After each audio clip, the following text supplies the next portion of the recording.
All right. Good evening, everybody. We are live. I am excited for tonight's live stream because I've got my very good friend who is also a very big deal because he's won the Asian Games and played a lot of doubles. Maribon. Oh my God. Like, that's like a real cup. Like, that's awesome. Look at Yeah, that. Look at thanks. that. Yeah. That's amazing. Well, people are excited to see and learn these five secrets that you learned from the Asian Games because we already have 80 people like that. Wow. So I think people were excited when they saw Maribon on the picture and want to learn about it. Now, first of all, welcome. And have you been watching any of Wimbledon, guys? What do you guys think about Wimbledon out there? My favorite now is Tommy Paul. T. Paul take going through the draw kind of easily so far. Pretty awesome. Yeah, he's running it right now. Really enjoying it. And yeah, you got a favorite for this year? I know we got Novak in a leg brace, so Well, that's the thing. I mean, I before the tournament, I thought, man, Novak, what's he doing playing this tournament? I thought it was, too much too soon, but he looks like it's not an issue. Um, so obviously he knows how to win Wimbledon many, many times. Alcaraz is still in there. Zverev, I mean, that guy's got to be so hungry. He keeps getting close and close. Even though I'm not the biggest Alexander fan, kind of almost rooting for him to win at least one. I mean, lots of people on the men's side that can win it. The women's side, a lot of the favorites like Iga, Coco going out today. Uh, that's kind of wide. Emma Raducanu, it was I was getting excited about her. She went out today. So really don't even know who I'm rooting for on the women's side. But anyway, what do you guys think? Uh, Iga and Coco are out. Agreed, Paul. Excellent.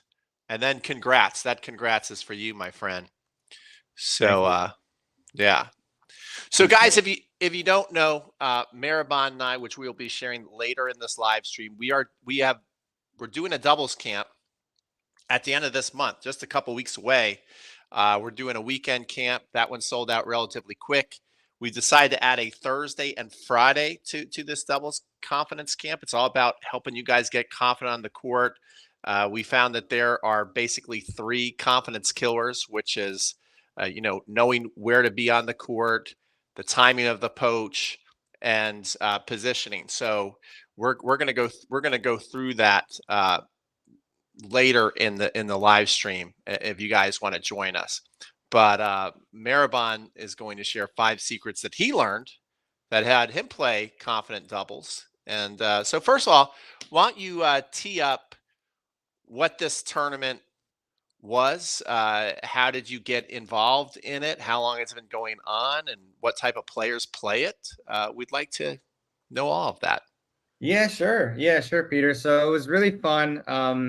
We had eight different teams, different, it's supposed to be countries, but they kind of, some of them were kind of mixed. So we had two Philippines teams. We had an India team. We had two United Nations teams. We had a Chinese team, a Vietnamese team, and then a Asian team, which, it's this combination again. But I was on the UN2 team and it was really fun.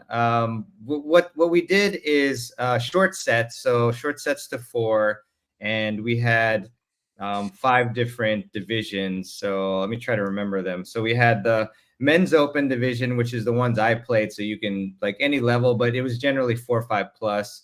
And then we had a mixed open, which is also very high level. Really enjoyed watching that one. And then we had an 8-0 men's court, and then we had an 8-0 like mixed court, and then we had a 7-0 mixed court. I believe those were the five different courts, but it was kind of interesting format because they did it based on total number of games won. So when what we did was we had three matches on Saturday. So luckily they were short sets, so they weren't super grueling, and so they lasted between like 45 minutes to like an hour 30, depending on how close they were. And so that then we total up the games, and then the top two in each group, there were two groups, advanced to the semis the next day. So yeah, I mean, I have like a whole description, and we can go as deep as you want. But first couple matches, me and my partner named Hyan. He's a really high level player as well. Plays 5-0 in the leagues. We played Team Asian, and we beat them 2-1. Our opponents was a 5-0 player, and then the second player was like between a 4-0 to a 4-5. So definitely did target the weaker player, which is something you should definitely be doing if you want to win. And then we played the UN team, the UN won, and played with Hyan again, and we won 2-1 that match as well. Does Ian know him? Look at that. Ian's going. He's asking the question. Is that him? By the way, hello, Ian Westerman. Hey, Ian. Yeah, really, really close. So I'm friends with Hyun Yu, and he's a different player, but is such a great player. Played #1 for Virginia, and like he could have gone pro, but yeah, he ended up not doing that. But no, different player. Also, before you go into, I want to acknowledge Narisa there. She's coming to our camp. She's coming to the doubles camp. So we look forward to seeing you. Thank you for showing up on this live stream. All right, Miraban, continue. Yeah, good seeing you, Narisha. Yeah, I'll make it quick because I know you all just want kind of the big tips here. But yeah, so then I played with Michael, and we beat Team Philippines, the first one 0-0. And then our team qualified for the semis, and then we played Team Philippines, which I got to give a huge shout out to them because they actually recorded our match. And so you can see that on YouTube on Cova Tennis, COVA Tennis. And so me and Hyan played them. They were probably the best pair that tournament, but we beat them 2-1. Played against 2 5-0s there. And then we played Team Philippines 1 again, who we had beat the previous day. And then me and Michael beat them 0-0. And we played 2 4-5s there. So yeah, that's pretty much the recap. It was really fun. It was actually very tight. Our women's 8-0 pair, if they were down 3-1 in the second set, they had won the first set. But if they had not come back to win 4-3, we would have lost in the final. So they won. So the big shout out to them. But yeah, that's pretty much the summary. I don't know if you have any other questions, or we can just launch straight into the tips. I do have one question because now, guys, we have 112 people on. So this is awesome. So I think that, I don't know if everybody saw it. Could you just show everybody your Asian Cup one more time, just real quick, because it is beautiful. Congratulations. So that's what he won for playing in the games. That's a pretty awesome thing. Now, does all of your teammates get that, or why do you get to bring it home? I would assume they don't give that to everybody. Yeah, so actually I was co-captain, and my captain, other co-captain, she's actually moving. So she said, you keep the cup. So the way it works is you keep the cup for a year, and then, but in the meantime, they're gonna make us these like smaller versions of them. So that's pretty awesome. I'm happy you got to bring home the big cup. All right, so thanks. Tonight, guys, he's going to reveal the 5 secrets, the things that he thinks really helped them win this Asian Cup. So go ahead, my friend. What is secret number 1? Yeah, so I think one thing that we've talked about is, your strengths versus your weaknesses, and really knowing what your strengths are. And so, especially when it comes to crunch time situations, crunch time coaching, you want to be able to go to those strengths and figure out and construct in your mind and with your partner, talk about, communicate, okay, how do we want to set up the point to play to our strengths? For example, if it's a crunch time moment and my partner's serving to the ad side, I'm generally not going to poach, because the reason why is because my backhand volley, even though it's like good, it's not, one of my strengths, or, I'm not going to try to hit backhands, I'm going to do the opposite, like when it's crunch time. So thing is, we had many deuce points, which were especially crucial because of the short sets format. And so, the great thing about going to your strengths and just thinking of it from that mindset of, okay, what are my strengths? Because then it gives you instant confidence. Like, all right, I'm going to set up this point, so I'm going to be able to play and hit my strongest shots, and I'm going to have confidence in that because it's my strongest shot. So that's going to help you so much from a mental aspect, and also just, a production of how you're going to do in that point. So we ended up winning the vast majority of our deuce points just because we went to what we do best. Or there, for me, that's heavy, high percentage forehands at the baseline to set up my partner, or maybe keeping active and trying to poach when the ball was within my range at the net. And so, yeah, I just think that's something that, sometimes we lose sight of, maybe we think like, oh, this strategy might be the best, or this might be the best, but we don't actually think about what's our best shots, like what should we do. So yeah, that was just, it's kind of short and sweet one, but it's really important to go to your strengths when it's especially when it's really important. But really, I just try to go to it as much as I can, and just over and over hitting forehands and setting up my partner kind of like it's volleyball, just hitting the heavy top spin forehands and making the volleyers pop the ball up so my partner can help out. Good stuff. Yeah, I think that is important, is on big points, especially, knowing what your strengths are and setting up the point to be able to use those is key. And if you can, even though maybe it's a good idea to poach to the backhand because it looks good on paper, but if that that's a shot that you're typically not going to make under pressure, or you're worried that it's like a fifth. That's what I've been talking a lot about lately. It's like 50-50 balls. How can we really understand what are our 50-50 balls, because they really kill us. They're balls that we can make 50% of the time, we miss them 50% of the time, and we then just think, well, when we make it, all I got to do is do that this next time. Well, that's true in a sense, but there's lots of shots that you typically hit on the court that you're always going to be 50-50 on. But there's usually another alternative you can use to, hit like a 90 or 100 ball that you're not going to miss. So really understanding what you can hit and what you need to make is key, especially under big points. And I think also you mentioned one key thing that I think a lot of people might have missed is you and your partner talked about what your strengths or your weaknesses are and tried to set up those strengths and weaknesses, rather than this playing, like you're playing singles and focus on your strengths and weaknesses. Correct? Exactly. Yeah, that's exactly what we did. Yeah. Peter, do you mind taking a question? I'm going to plug this in real quick. Yes, I will take a question. So Maribon just left us for a second, but it's Tom. First of all, Tom is a legend. Goes, Maribon, why don't you play the ad points with you at the net in Australian to set up your forehand volley? Well, we'll ask him that when he comes back. Hello, Tom. It's good to see you. And let's see, a lot of congratulations here. A lot of looking forward. Wimbledon picks. Rabakino, I always have trouble saying her name, and Sinner are good picks. So yeah, as you guys, he's back. As Yes, you guys are watching this too. Wait, hold on, just real quick. Let me finish a thought while you left us, Maribon. Sorry. Anyway, as you guys are watching this, if you do have doubles questions, now's a good time to write them in, because we will be able to come back and answer them. Okay, so secret number one for Maribon was to really understand your strengths, especially under pressure situations. And also, I think we were talking about, how much did you and your partner, how much did you know your partner before the tournament? How much did you guys talk before and in matches, and maybe after you won a match? Like what was that like through the weekend as far as your camaraderie and your communication?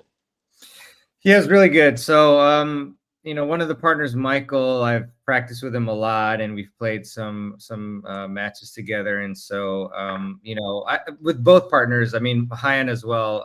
He's a great player, 5-0 player. Michael's 4-5, and so yeah, with Hyan as well. Like as soon as we found out who our opponents were, we would chat about, if we knew them, and like what type of strategies would we want to use.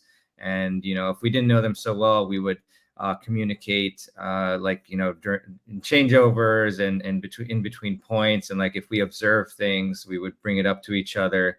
And so it's really important to just keep thinking about what you can do, how you can adjust if needed. So but I did know them both well, and had played with them both. High on a little bit less so. I played against him though, so really good player. So yeah, definitely as much preparation as possible. Mm-hmm. Okay, cool. Guys, I am seeing your questions come through, so we're going to get to them because there's some good questions. Larry has a good question. Rich has a good question. We will get to those. Okay, secret number two. So secret number two is what I like to call controlled aggression.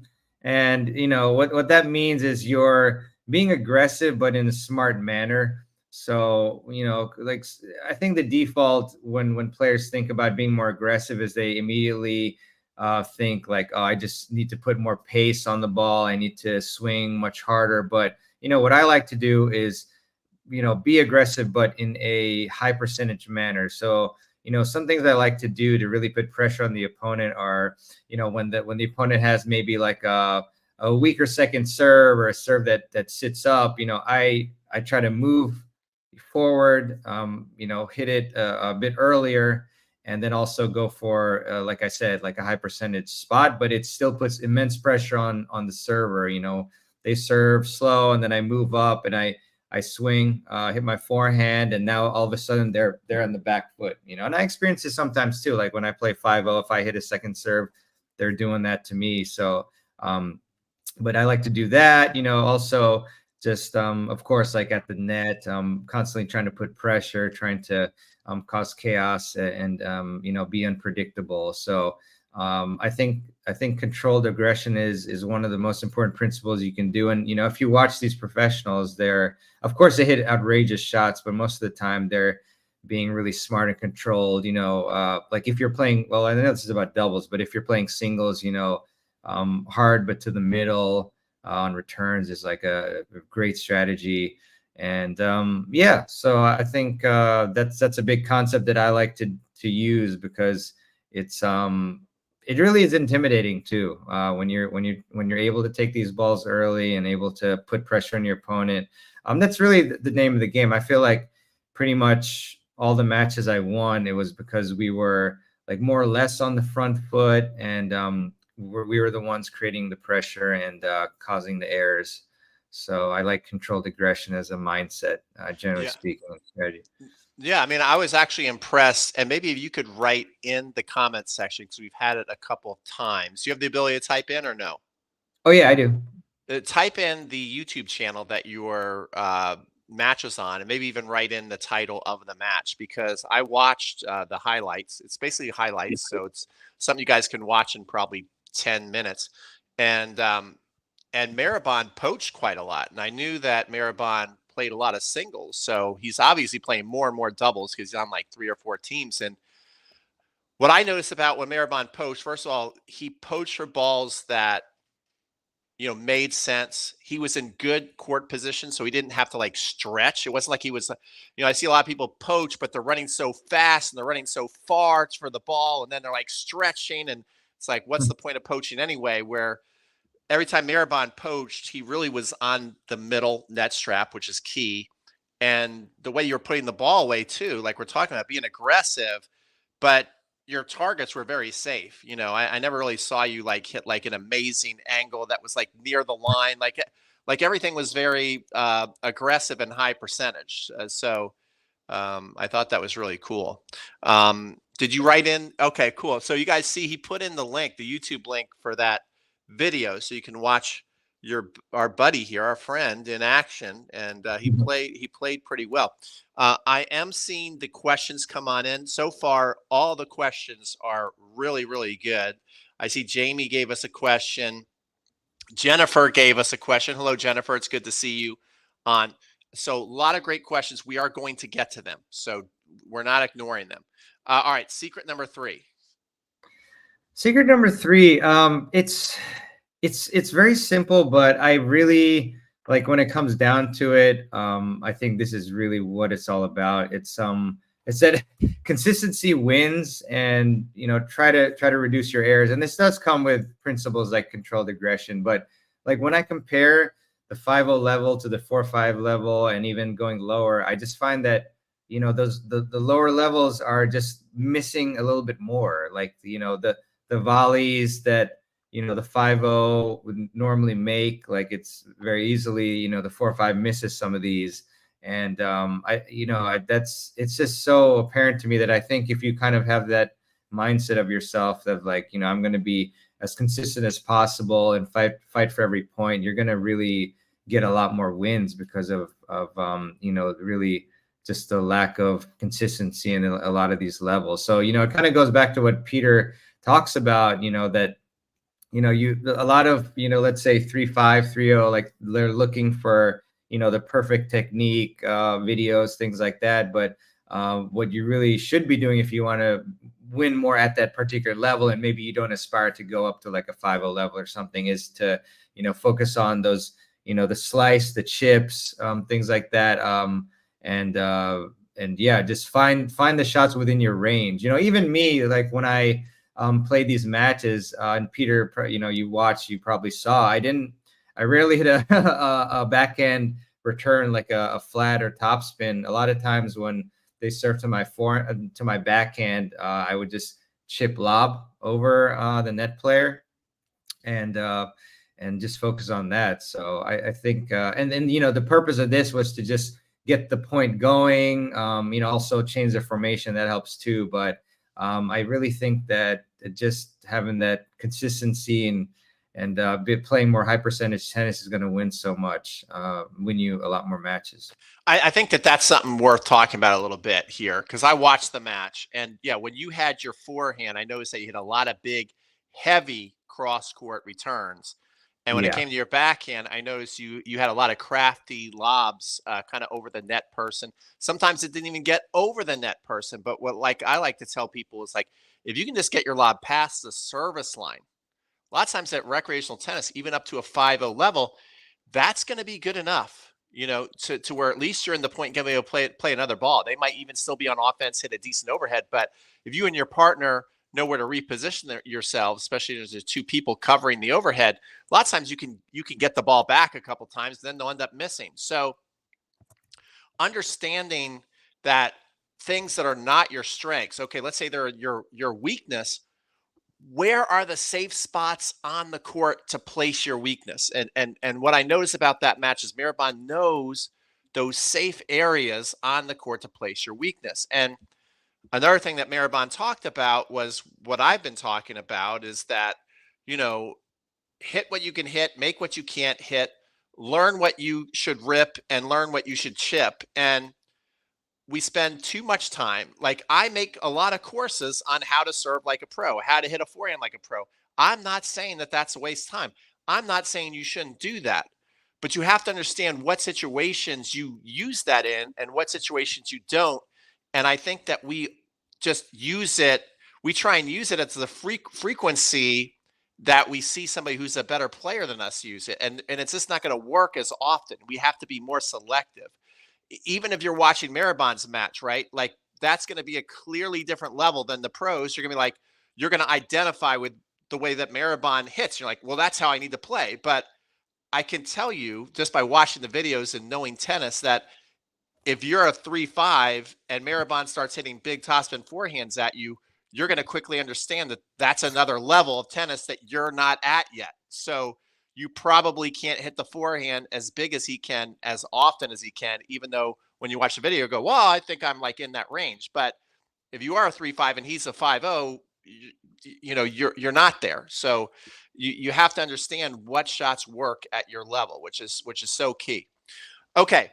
All right. Big secret number 4, Miraban.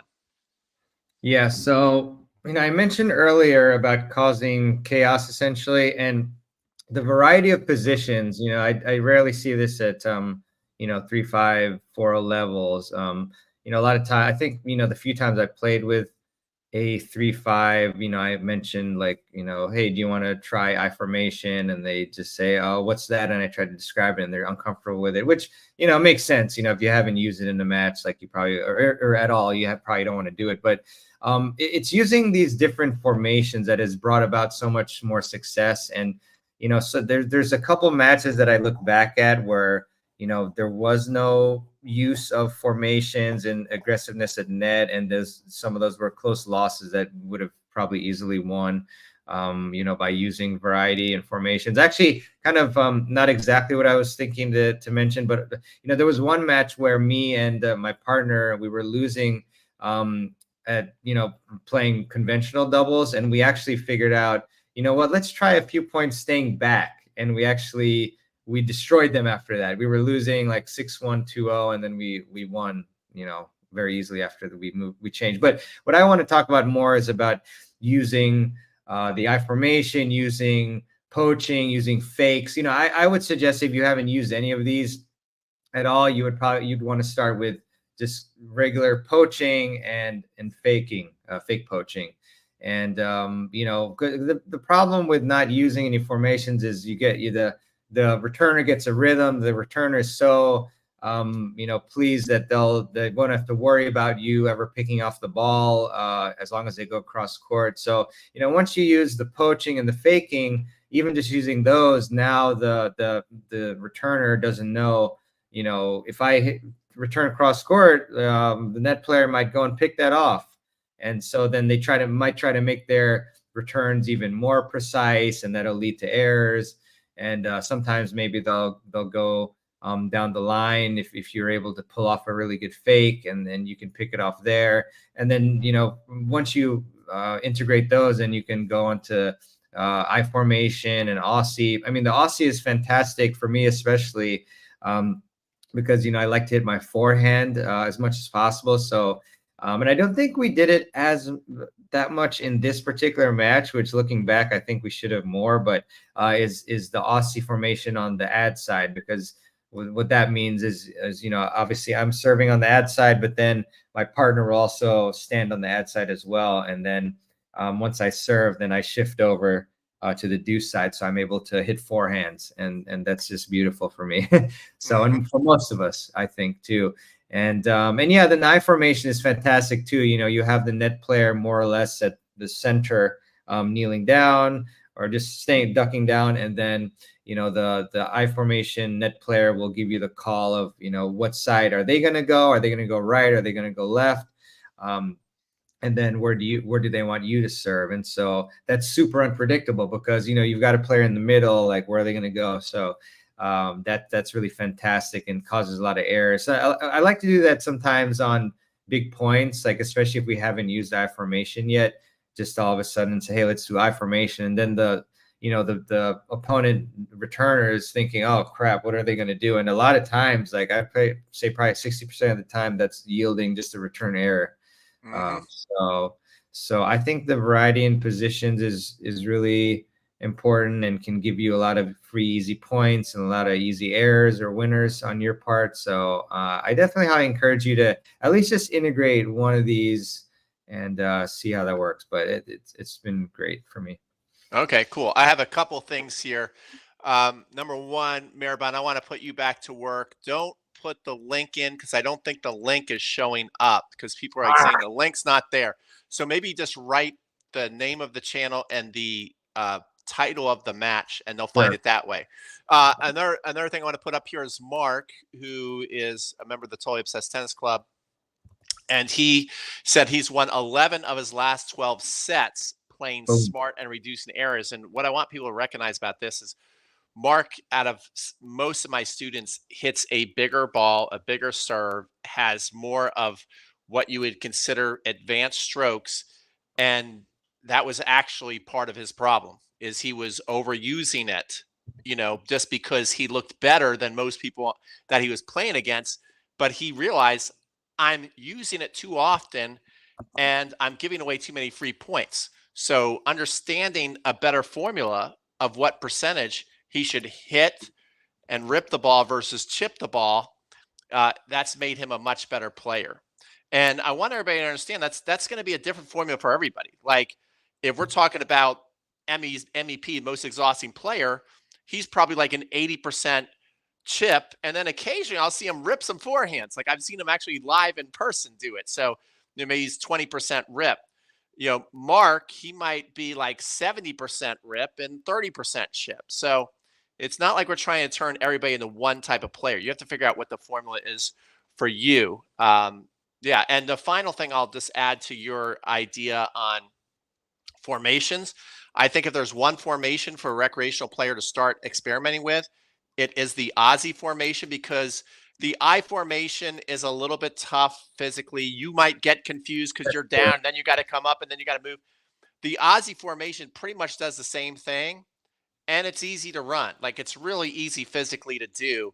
And one other thing, guys, if you're going to run formations, don't do it out of desperation. Like, I see teams not communicate the entire match, get in a big hole, and then all of a sudden, like, try and run formations when they haven't even talked to each other the whole match. And then you're going to have a much better chance at running plays successfully if you've had the camaraderie the entire match, if you're working together as a team. So even if you're only running this play for the first time at the end of the first set, if you've been working with your teammate and you guys kind of have that vibe going back and forth, you usually are much more successful at running a play when you finally run one versus a team that is like playing as two singles players.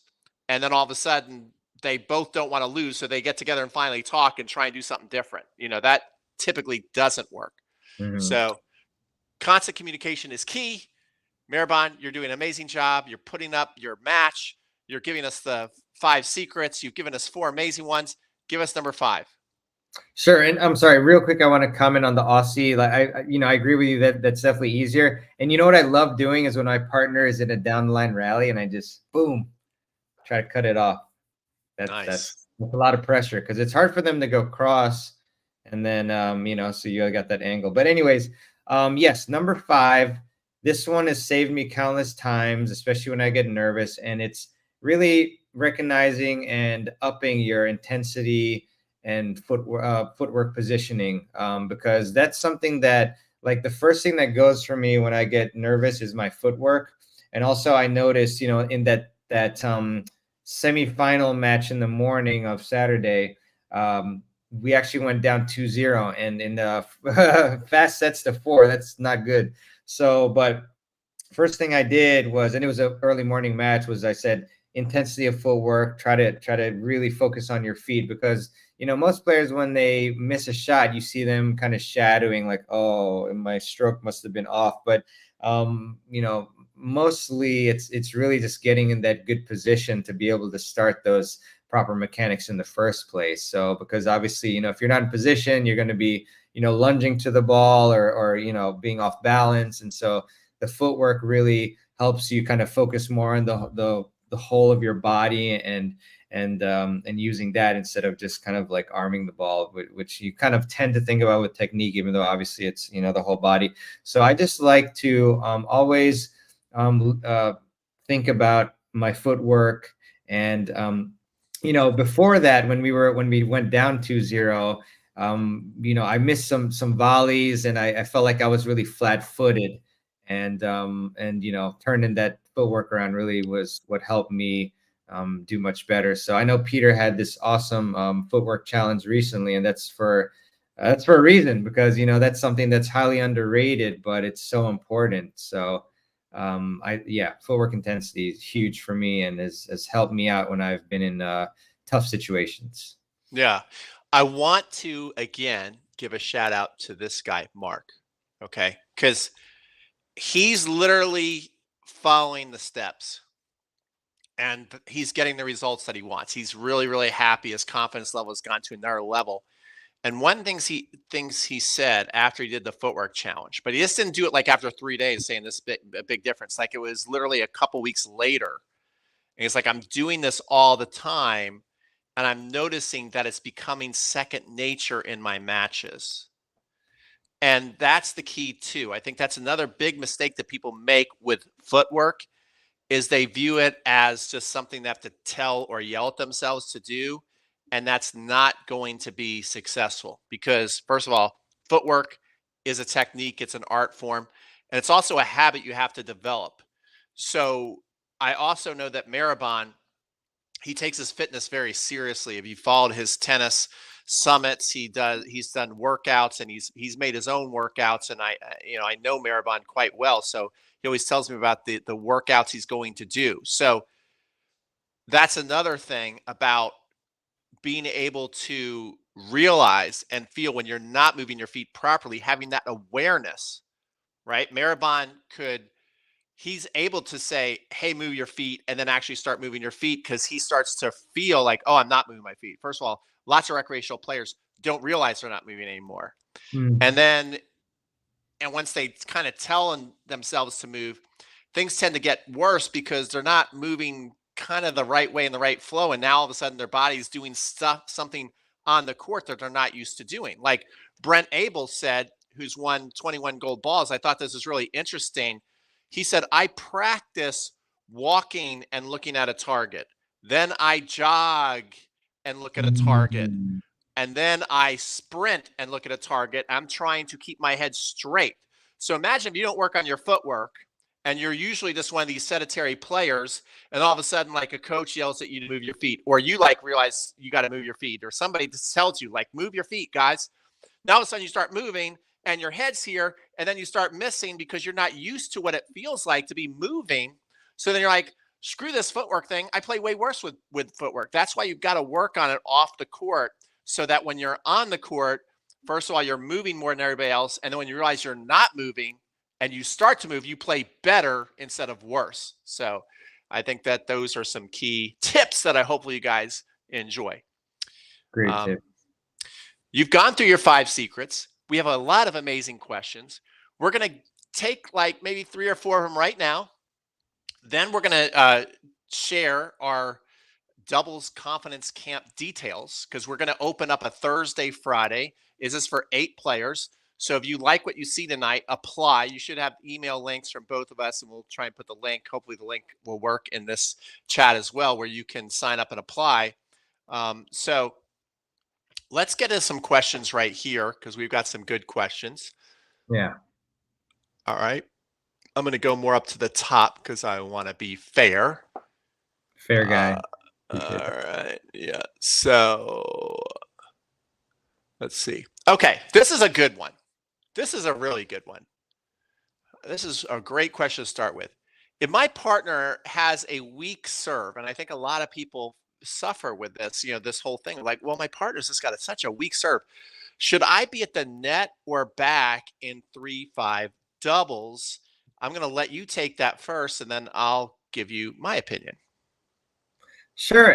I think that really depends on the strength of your partner, and you kind of have to assess the situation. I mean, I think if it's a situation where, the partner has a weak serve and then the returner is able to somehow, I know 3-5, I don't know if this happens much, but like, blast it at you, and then you're very uncomfortable. Sure, obviously you're losing a lot of points like that, so maybe you want to stay back. But if the returner isn't really taking advantage of that too much, or they don't have a great return, I mean, I think, and especially if you like, you favor your net game, I think it's still totally fine to stay at the net. I mean, the way you're asking it makes me think you might be very uncomfortable at the net in this situation. But otherwise, I think it's fine to stay at net unless you're getting taken advantage of, or very uncomfortable, facing the return. So what do you think, Peter? I think you nailed it. I was pretty much going to say the same thing. I think that's one thing that 4-0 players and below kind of freak out about. Is like, you can kind of see, your buddy, and they have a weak serve, and you got to play doubles with them. So you automatically have in your head that you guys are going to get blasted all day long. But one of the things I like to tell recreational players, especially because most 3-5 players are still in that frying pan grip, and I really kind of have a consultation with them and say, well, how serious are you about learning the continental grip? Because yes, if you can have a continental grip and stay palm down and do all the things a pro does, you could be one of those recreational players that stand out and you have a great serve on the court. However, I don't think everybody should just change their grip because it's a process. It can be painstaking for many people. And so what I like to tell people is like, having a great serve is a game changer, but also if you just got a decent serve, you can just get it in. If we're talking 4-0 under, there's not a lot of people who are just going to make you pay for it time after time. And I think sometimes when you occasionally get passed down the line, or you occasionally get ripped at and you can't get it, you just think, oh, my partner's serve stinks and we can't win this match. I think it feels like you're losing like 4 or 5 points because it kind of hurts your confidence, and it's noticeable that you just got like ripped. So you view it as it's worse than it actually is, and so you have to really take into like serious numbers accounting, like, well, how much are we really getting hurt by my partner's slightly slower serve, or are the opponents able to just constantly just pick us apart? And if that is the case, yes, you might want to back up. But I think that people who have a partner who's got a weak serve, they tend to lock up because they're kind of playing scared at the net because they know the serve is slow. So they don't, think about it. When you're playing with somebody who's got a big serve, even myself, like my shoulders loosen up. I'm more active. I can't wait to poach more because I know I'm going to like, oh man, they've got like a rock star serve. I can't wait to poach in this match. So actually, the opposite needs to be true. If your partner's got a weaker serve, you got to figure out a way to talk to yourself and work with yourself in a way to where you're loose at the net and you're active, and maybe you're taking a couple more chances so that even though the serve's coming slow, you make a move at the right time, you give a fake at the right time, and all of a sudden they're missing your partner's serve on the return. So I think that that is key. Anyway, great questions. Super. We got a classic question from Rich. He says, who plays what side returning when you have a left-hander and a right-hander team? Well, this would be cool because you're a right-hander, I'm a lefty. So what side, if we play together, Maribon, what side would you like to play? Well, with you, Peter, I would like to play the deuce because this is easier for me to access my forehand. So that's what I prefer. It's a great question because it makes me think about the Bryans, because obviously there's different, some people have different opinions where the Bryans they ended up so that their forehands are inside. So I think the lefty played on the deuce side, and the righty played on the ad side. So that's obviously the opposite of what we're preferring here. Because the problem for me is like the players I play against have pretty good kick serves, so it's a little bit harder to run around my forehand if I'm playing on the ad side. But what is your general philosophy on this, Coach Pete, on where the forehand should be? Well, yeah, I mean, I think that's the important thing. The most important thing is to ask, right? Yeah, And so we just did that. But I would say in general, like I would much prefer to play on the ad side because for the same reason, I find that on a doubles court, one thing that's good about a doubles court is you can hide a lot of stuff. So, yeah, he likes his forehand. I also like my forehand. And I feel that sometimes, unless the person really has a great serve up the tee, I might be able to hit like, and we're talking 4-5-5-0 tennis. I might be able to hit like 80% forehand returns. I only have to hit like 20% backhand yeah, returns, and maybe only have to hit like 3 or 4 backhand passing shots, which I might just end up lobbing, like Maribon said, yeah. versus getting a lot of licks at the forehand. So I like that as well. Um, we got a rare question. We went from a classic question to a rare question. Now, that's how sophisticated these guys are. So Right. this might be a rare question from Jamie, but you change your doubles tactics based on what surface? My next 2 tournaments are on grass, but Wow. then following on hard true. Now, I think that this is definitely something that you probably would have to change some tactics sometimes, especially based on your style of play and your partner's style of play. So, what do you think about that? I think so too. I was trying to think of what adjustments I'd make on grass because I don't have too much experience on grass. I think I played on it only once in my life. But that's awesome that you're Well, playing on it. let's just take. Well, I mean, in general, on grass, serving and volleying a little more, getting to the net, chip and charging, clay, staying back more. But let's just the 2 common surfaces most people play on: hard court, clay. Yeah, yeah. I mean, I think for me, I would probably switch to a bit more, maybe touch and heavy spin on clay. Just because especially, some of these courts, the bounces can be a little bit weird, but I also clay accentuates the spin. So I might, kind of default towards that. I do actually thinking about it. I had 9-0 sectionals, which we got to the finals at, which was great. I played really well. and I was just really hitting that hit, like, I hit heavy already, but hitting with even more height and spin on clay. And yeah, like I said, maybe a bit more touch and whatnot on clay. But I'm trying to think what else. I think maybe hardcore I'd play a little more aggressively, for sure, to kind of use that the speedier court to my advantage there. Any other adjustments you might make, Peter? I think you pretty much nailed it. Maribon, we're going to go to the next question. As I'm getting the next question queued up, can you get your share the screen queued up? And I want to get into our doubles confidence camp after this question. So Jennifer asked, which I think is a great question. I'll start with the answer, and then we'll come to Maribon when he's ready.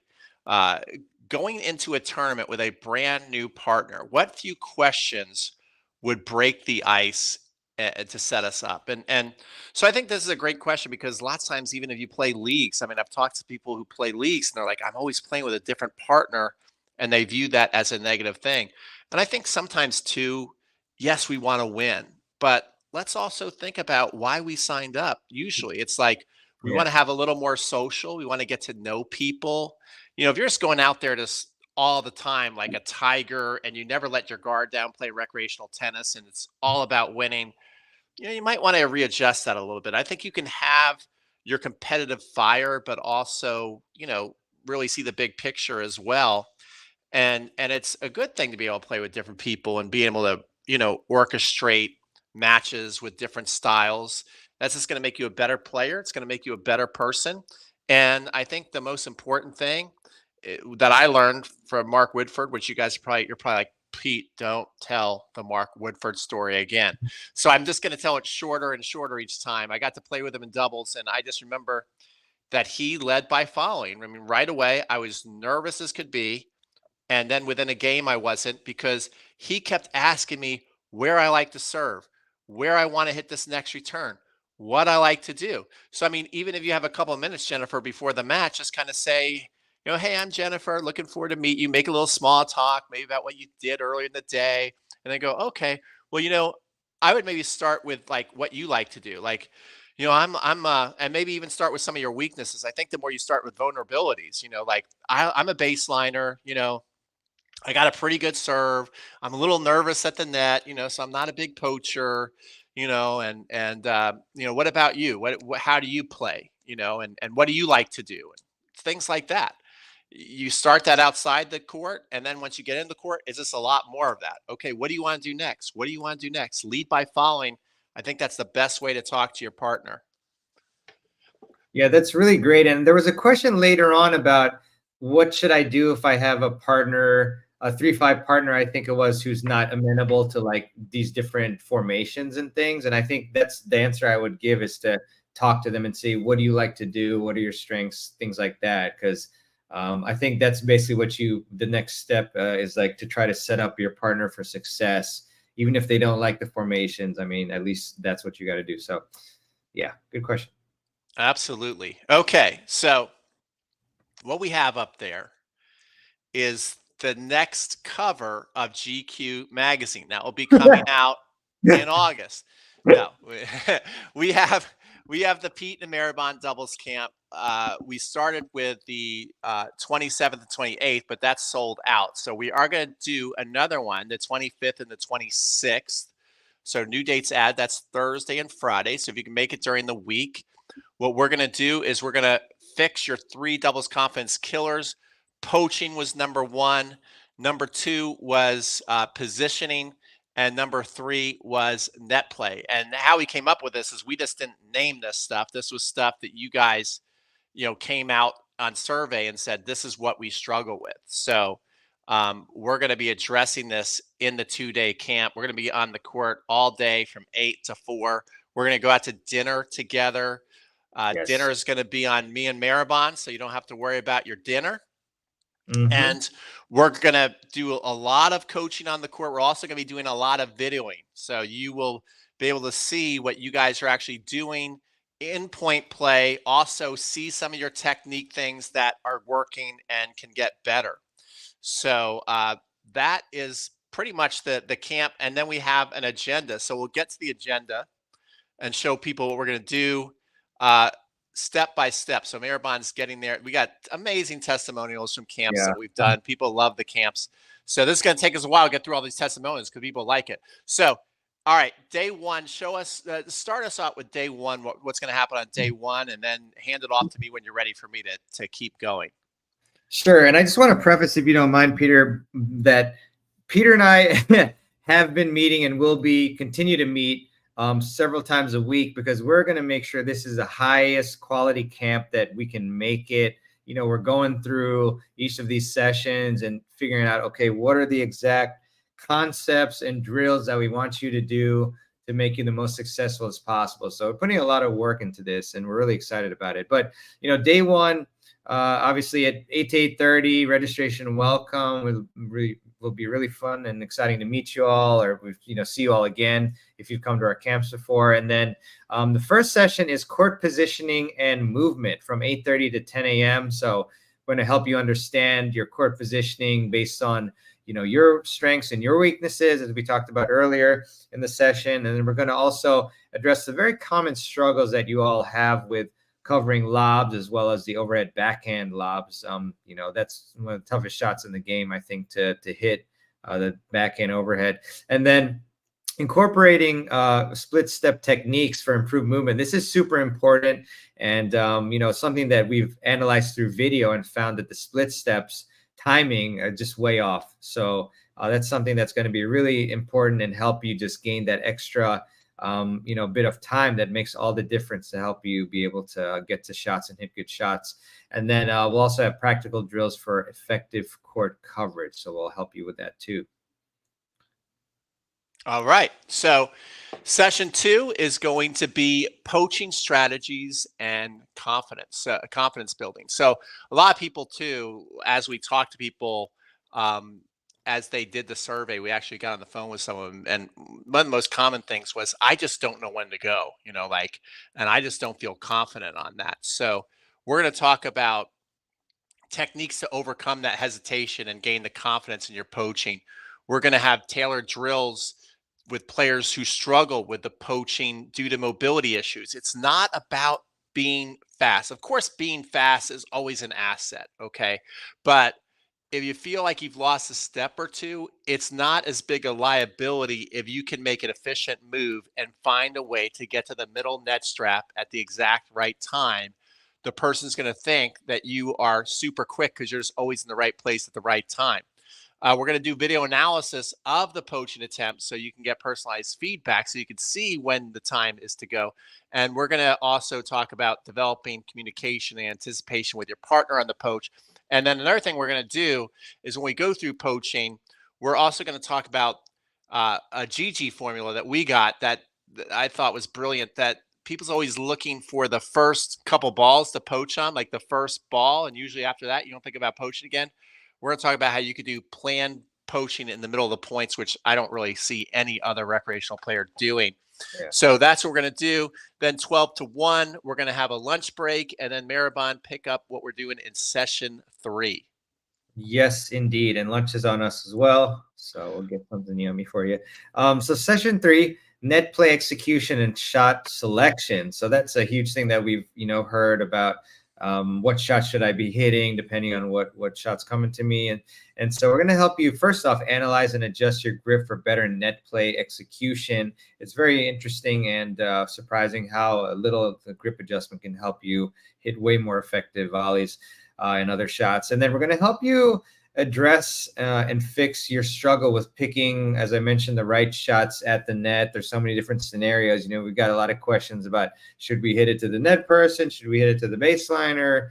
And so we'll help you clarify. And so you'll be very confident on what shots you should be hitting depending on the scenario. And then we'll also have strategies to present to you regarding dealing with balls that keep coming back. So sometimes you feel like you're just in this endless loop of balls that keep coming and coming, but we're going to help you with that and help you really be more confident and dictate the point there. And then we're also going to help clarify the role and partnership dynamics for you and your partner, and who should be doing what depending on where you are on the court. Absolutely. So guys, I just put the link to, if you're interested, if you're like, how do we apply? Again, we're only taking 8 players. So if you click on the link, you can basically see everything that we're going through. You can follow along with us, and then you can apply. And basically, we want to make sure that the levels match up. So what we're looking for is not necessarily everybody has to be the highest player. We're trying to find what will be the best groups. Like Maribon and I think we got a great group for the first weekend, so I think the levels are going to match up really nice. So it doesn't have anything to do with if you're good enough or too good. We're just looking for a good mix to where when we run the drills, everybody's going to be happy. So just realize that if you apply and don't get picked, it doesn't mean that we didn't think you were a good enough player. It just might have been that you weren't the best fit as far as the levels matching up. That's all. Okay. Day 2 is we're gonna again register, come on in. That will take a little less time. You guys could probably come on in, we see you, and maybe even go out and start warming up and hitting. And then from 8:30 to 10, we're going to go over techniques to overcome fear of making mistakes and being too cautious. Okay, so we're looking at overcoming fear and decision making when you hesitate on a doubles court, because it's play does happen faster. The play is faster in doubles, even though there's not as much court to cover. Things happen faster, and when you hesitate and you have fear, then that's when you get poached on. That's when you make mistakes, and we need to be making confident decisions. So we're going to go through how you can start to become a more confident player. We're also going to be addressing injuries and confidence builders and movement. So really explaining the way to move efficiently so that you're in a better position on the court. Maribon, if you could just roll up a little bit because I can't see under understanding. No, I mean scroll up that way. Sorry. There you go. Understanding the rationale between formations and when to implement them.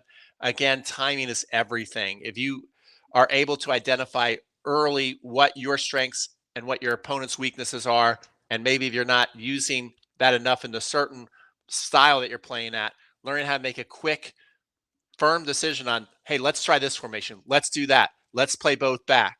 Let's both come to the net. The more you're able to understand the situation you're in and what's going to work, just like I love to watch NBA. Lots of times they're just like, this matchup, like this team is great. They might even be able to win and beat all the other teams, but this is just a bad matchup. So the more you can recognize bad matchups, that's what basketball they look for. Like, that's a bad matchup right there in that corner. You got to get that person the ball. It's the same thing on a doubles court. And again, realizing that when you are able to pick on, like Maribon said, pick on the weak player. Sometimes one person's the weak player at a certain point in the net, but they're the strong player at the baseline. Recognizing that too. Like, this person's strong here, weak there. You might have a player who's hitting great ground strokes in the warm-up. You're thinking, well, don't hit to them because they're obviously the better player. Then all of a sudden you're not recognizing, well, they actually have like no confidence at the net. So when they're at the net, we do want to hit to them. So it's understanding those situational things going on, practical drills to encourage your assertiveness and decisive play. So it's all about just being like, yes, in that session. Okay. You take it away there, Maribon. All right, good sir. So session 6, transitioning and avoiding no man's land. So that's definitely, a place where a lot of people are, uncomfortable, not knowing like how they got there. And so we're going to help you with that. It's crucial. So from 10:15 to 11:45 a.m., we'll give you strategies for smooth transition from the baseline to the net play, to your net playing. Also going to give you techniques to avoid getting stuck in no man's land. And then we're going to tailor drills for players. Maybe this is you. A lot of people struggle with mobility issues during transition. So I know, a lot of our audience is, maybe 50 plus and so forth. So this is definitely, we have a lot of experience, fielding questions and helping you with this particular aspect. And then again, as we mentioned, video is so important. And watching the match that I had, and I videotape myself as much as possible to analyze what's going on. And not only is that happening, but you're also going to get personalized feedback to where we can identify what's going on with your transition moments and to help you improve that. So that is going to be session 6. And then We'll have a lunch break from 12 to 1 on us again. And then speaking of match analysis, we're going to have session 7 for you, match analysis and correction from 1 to 2:30 p.m. So we're going to help you understand common mistakes made in matches versus drills, because big problem with players is they wonder, why am I playing so well in practices, and then all of a sudden in matches I'm playing quite different or more tentative, and things like that. So we're going to help you understand like what's actually going on in the crunch time moments and how to improve those performances. And then we'll give you techniques for self-awareness and in-match correction, which is very important. Again, if you're having trouble in the matches, to be able to make these adjustments. And then we're going to utilize the video analysis that we've put forth to help you just identify and then correct these errors that you might be making, whether that's technical or strategic. And then we'll give you practical exercises to simulate match scenarios and apply corrections to that. So those are the sessions 6 and 7. And Pete, you want to take away session 8? Yeah. So session 8, the last session of the weekend before you cry and say goodbye. It's always kind of sad to do that. Yeah. But what we're going to go through is we're going to go through techniques to improve your net play and especially your placement. There was one guy we talked to who said, and I think he was like a 3-5 or 4-0 player, and he's like, I noticed that when I watch he was an Alta player. I mean, he played Atlanta League tennis. He's like, I noticed the double A players, like when they get a ball, it doesn't come back, and they always put the ball in the right spot. And I feel like I'm just struggling to put the ball away, and it keeps coming back. And he's like, if I feel like if I could do that, I would just be at another level. So we're going to kind of talk about what are the sweet spots of the court according to what ball you get. Like I think one of the biggest mistakes that coaches make is they just always say like short to short, so I can't tell you how many times I've seen a recreational player go short to short when they don't have an advantage. Like, you go short to short and you make sure it's not coming back. Otherwise, don't go short to short. So we're going to be talking about different things like that when we get into that situational net play situation. So that is the weekend. What's the cost? We're going to basically go to the cost now. And again, I did put the link. Maribon, maybe if you could you see if my link that I put into the chat, let me put the link in again. And if you could test it, I can't click it from here, but I can go to your, chat. If one of you guys could, I'm going to put the link in the chat. Even if you're not going to sign up, that's okay. If someone could just verify, because I know we're having trouble with the links tonight. If somebody could verify that you see the link and you're able to go to this page that we're going through.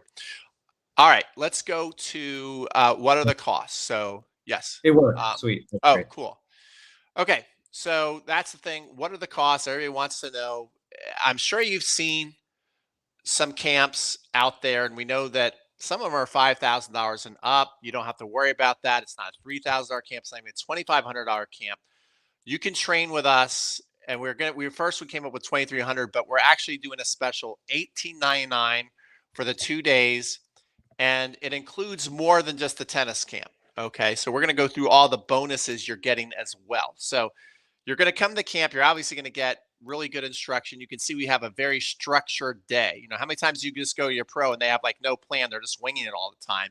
You can see that we really have detailed it, and we've detailed it from the survey that you guys said, this is what I'm struggling with. So it's things that you guys are struggling with, and you're going to get that. We're also going to treat you to lunch. We're going to treat you to dinner. We're going to have a nice time at dinner. And then you're also going to get lifetime access to all 8 of Maribon's tennis summits. He's made 8 tennis summits. That's a $776 value. And he has the best of the best coaches in there.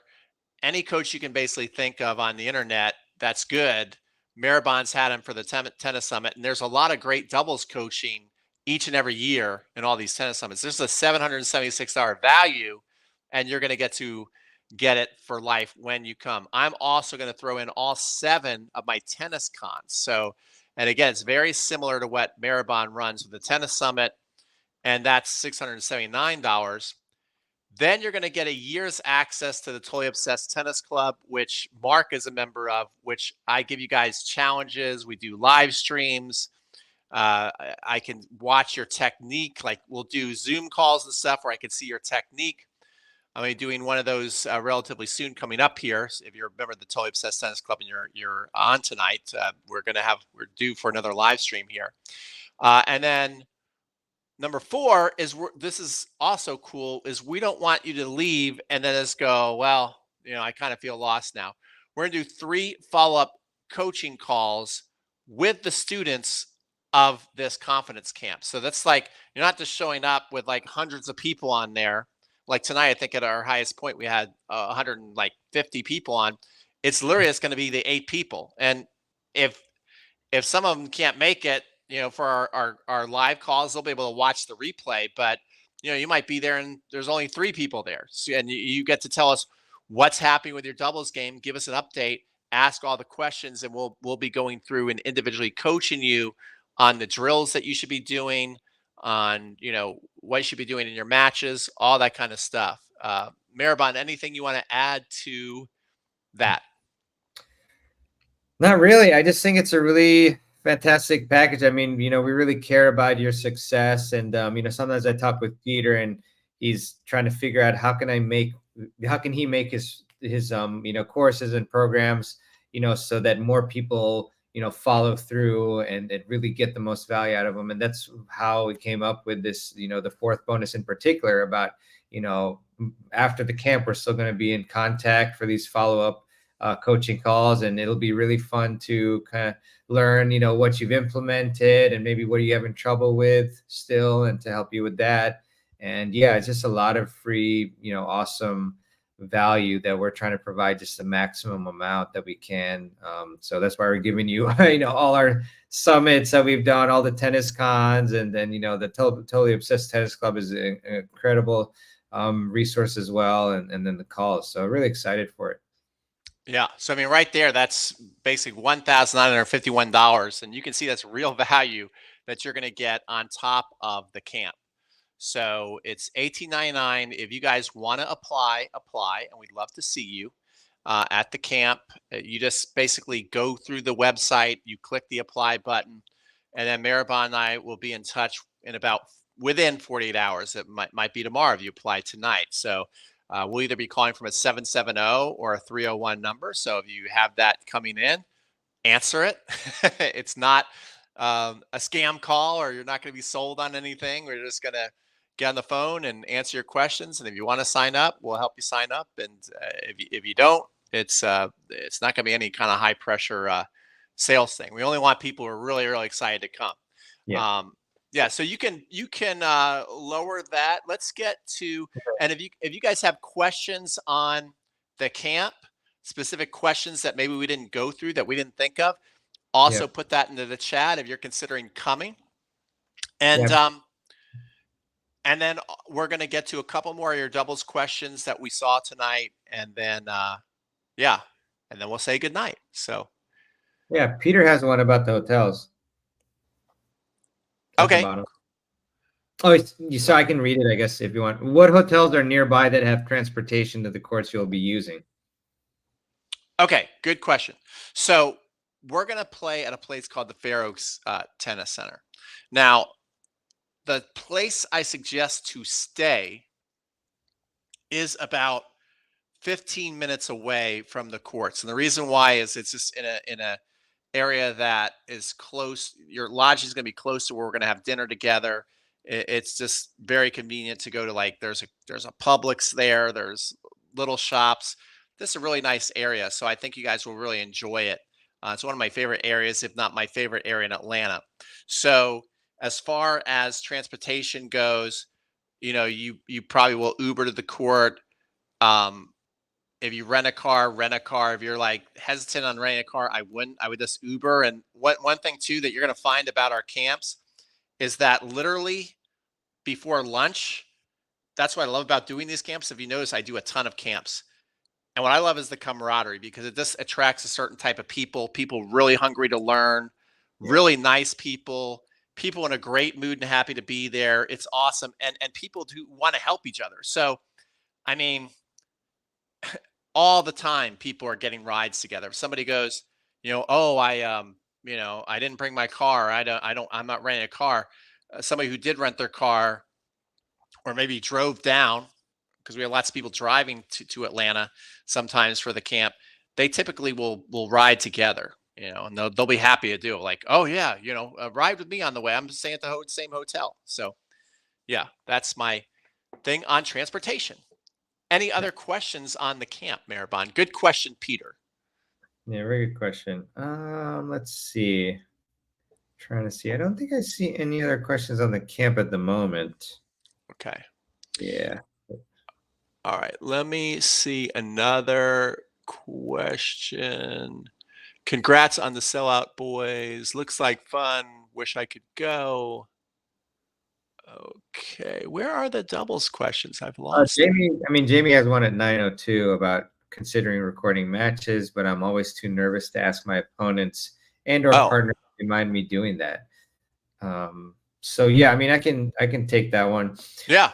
It's not too bad. I remember. So I actually recorded some of my friends playing in sectionals, and so they were fine with it. Obviously, they were my friends. But then the other two opponents, I just went on the court and asked them nicely, "Hey, do you mind if I record your match? It's going to be really fun, and then I'll be able to send you your video, and you can watch and see what happened."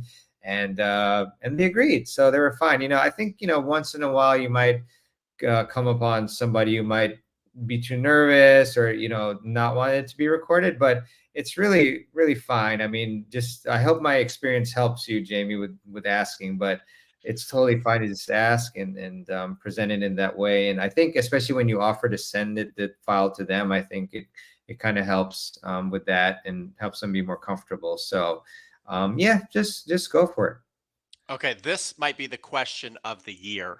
I'm so happy I got this question. it. Jamie says, I get lobbed a lot as a back player because I'm pretty short. Am I better off staying back after the short ball or doing something different on the approach shot to mitigate this issue? This is a great question. First of Yeah. all, I love people when and we're talking usually 4-0 and below, but this will still work. I mean, I've even run this play in 5-0 matches, but I like people to start hitting their approach shots short with a little bit of angle. That opens up the court, and a lot of people don't move well forward. Okay. So I think that's one way to get easier volleys. And then the other thing is, too, is I think that the coaching world and the older I get, the more I watch things that actually happen versus what is the right play. It's not what necessarily Alcaraz would do or Roger Federer would do, but what are the people doing who are winning a high level of the recreational matches doing when they get a short ball? Because if you look at the USTA book, once you start to get up to a 4-0 and a 4-5 level, it starts to talk about offense and putting volleys away with regularity and things like that. Up until then, it's about getting more consistent, not missing as many shots, adding a couple more tools. Like, go read those levels and you'll see that's basically a mirror of what's happening. So I also like to tell people, it's like, just because you get a short ball, that doesn't mean you have to come to the net. If you keep coming to the net because your coach tells you to come to the net on a short ball, but you keep losing the point, then why come to the net on that short ball? I think that is something that should tell you, like, I should continue to work on my approach shot. I should get better volleys. I should get more comfortable with a continental grip and then come to the net when I start to really become proficient at these things. But I think a short ball is a great opportunity to not come to the net and bring your opponent to the net.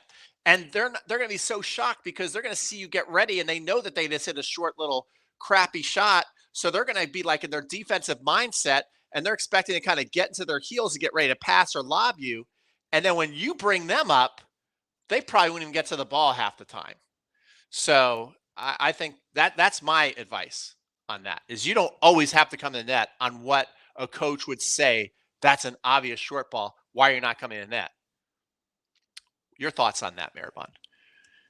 100% agree. Yeah. 100% agree. And I love how, you mentioned hitting a bit shorter too. That's going to not let them lob like, like they were. Great question. Okay. We're going to go for two more, and then we're going to probably call it a night. So here's another one from Stuart. Can you talk about playing against doubles pushers where both players give no pace, moonballs, and lobs? Go ahead. Do you want to handle that one? Yeah, Peter, I think you may have a bit better, like, maybe advice on this because, like, I don't play these types of players that much. I mean, maybe the couple of times that I did, I think that working on your volley and especially overhead skills in this case is really important. That reminds me of when we, last did a camp together, and I'm sure there afterwards with Peter, just like feeding overheads, doing overhead drills. I think that was probably the weakest part of a lot of players' games, like their weakest strokes, is they never really practice it much. So I think, just getting better, having more tools in the toolkit can definitely help a lot with that. And, actually there was a super, what is it called? Super mix, no, tri-level, super tri-level, I'm sorry. But it was a 4-0 court, and the 4-0 court just like moonball constantly. And the problem that I saw was that the net player was not really making any efforts to adjust themselves. So you had the two net players stuck at the net, and then the two baseliners, just no joke, was like 50 ball rallies. It was insane. Actually, that might have been the 3-5 court. I forget. But so yeah, I don't know. I would say just kind of improve your overhead and try to do a bit more as a net player. Maybe I can think of some more strategies while Peter maybe gives his insight. Well, I think too. Okay, so lots of good stuff there from Maribon. So here's a couple of things that I would do playing a pusher, playing pushing team.